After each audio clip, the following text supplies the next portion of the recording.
a Negro boy in the South. We say black now. All right, black. All right, all right.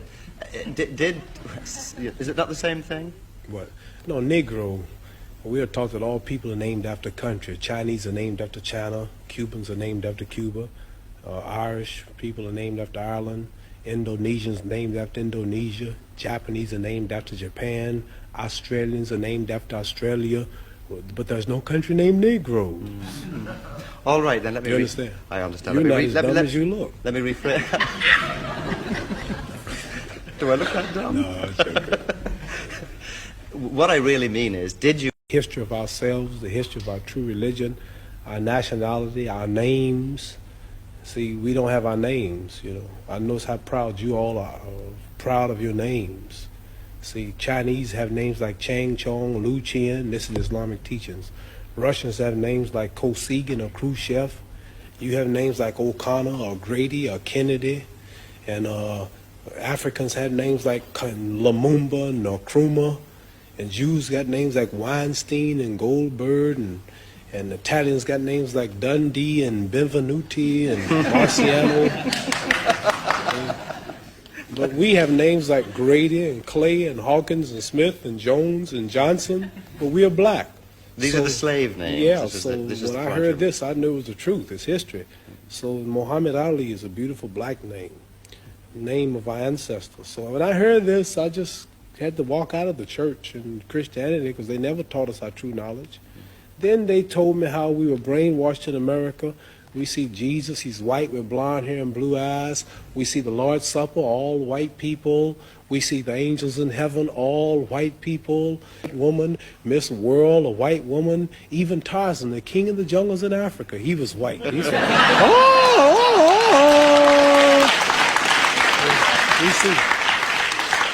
We see a white man swinging around Africa,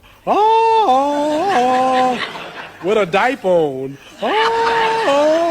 He beats up all Africans and breaks the lion's jaw. And then the Africans been in Africa for centuries. But he can't yet talk to the animals. But Tarzan, all of a sudden, some goat raised him up and he can talk to the animals. So I'm just showing you how the black man in America has been whitewashed his mind. And then we look at the good cowboys. They rode the white horses, and the president lived in a White House. They got TV commercials, White House cigars, White Swan soap, King White soap, White Cloud tissue paper, White Rain hair rinse, White Tornado Flow Wax, White Plus toothpaste. The president lived in a White House, and the angel food cake was the white cake, but the devil food cake was the chocolate cake. Everything good was white. And when I heard this, I said, boy, this is the truth. So our religion teaches us the knowledge of ourselves, the knowledge of our culture, the knowledge of our history, makes us want to be with our own, marry our own, live with our own, clean up ourselves, do for self, quit forcing ourselves in white neighborhoods, but clean our own neighborhoods, makes us proud, makes us identify with our own brothers throughout the world. And after I heard this, being an intelligent man, then like I'm not only a winner in boxing or my stand on the draft, I'm a winner also in the movement that I follow for my people. And the only leader is Elijah Muhammad, who we believe was taught by Allah, God himself, to teach the so-called American Negroes the truth that's been hidden from them for 400 years, which will free them.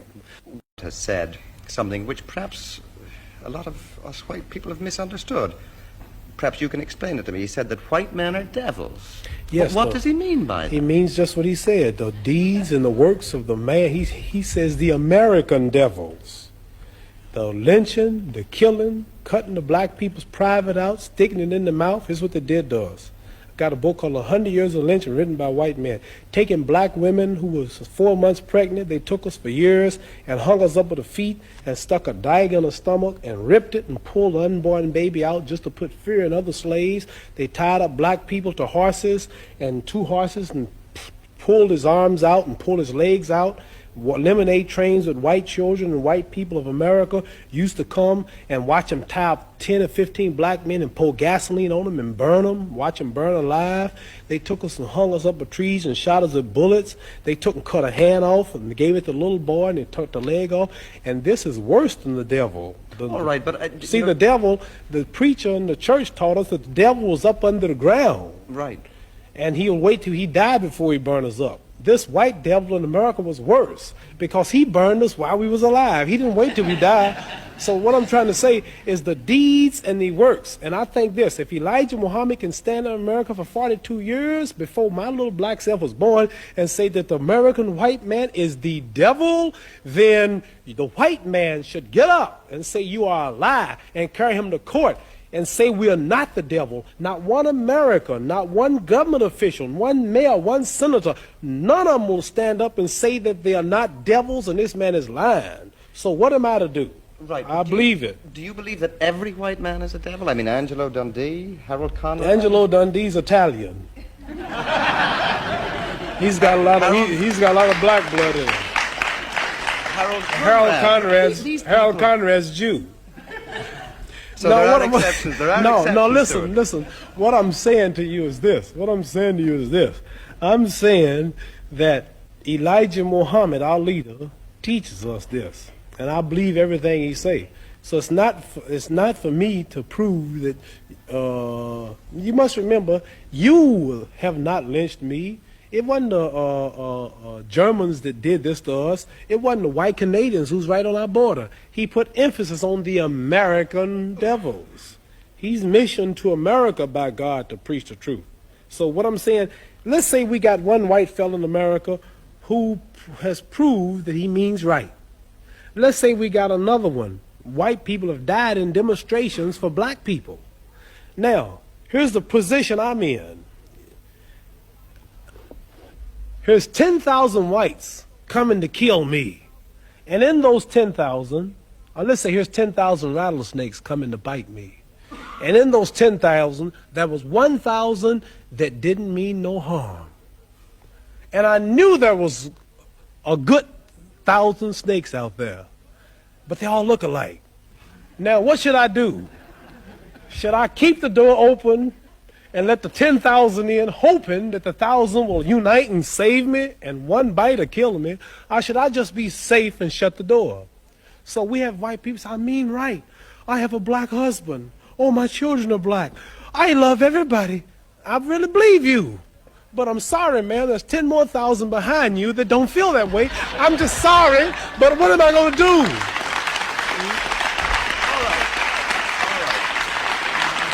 So I like to say this, that I know, I'll bet my hand on my family's life now, that there's some whites that mean right and sorry that they were from this race.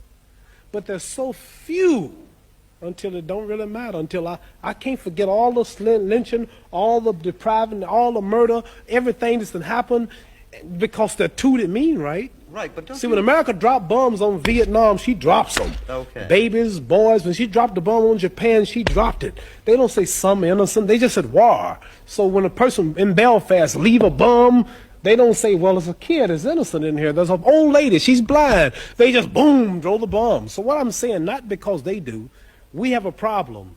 It's black and white. And maybe there's a few voices, I mean right. But there's so many that don't. So we have to look at the problem as a whole. I want to get that plain. I know there are whites that mean right. Okay. You yourself have some little white blood in you. Yeah, what are you saying? You feel totally Negro? Or do you feel... Black? Yeah? Well, nobody is really totally. Like Chinese are yellow, they say, but they're not really yellow. They say, you white. Well, give me something white. You don't look white. Here's white. See, this is white. You're not white. You kind of pinkish. It's okay. You're not white. See, that's white. White, right. So I'm not black, but I'm considered black. But as far as the blood is concerned, some people say, you talk so bad about us in America. You have white blood in you. How did I get white blood in me? Well, you know... Way back 100 and something years ago, the old slave master's wife used to get tired. And he would sneak back in old Granny's shack. And old Granny had big hips, and she was pretty and had a big breasts and big legs, and she was strong. She worked all day to clean up the white lady's house, raise the white lady's babies, and the old white lady was tired and weak, and old black slave was back there all strong, and he would slip back at night and close the door, and you know what he would do? I can guess. You can guess what he would do. And then here come me, half black. See?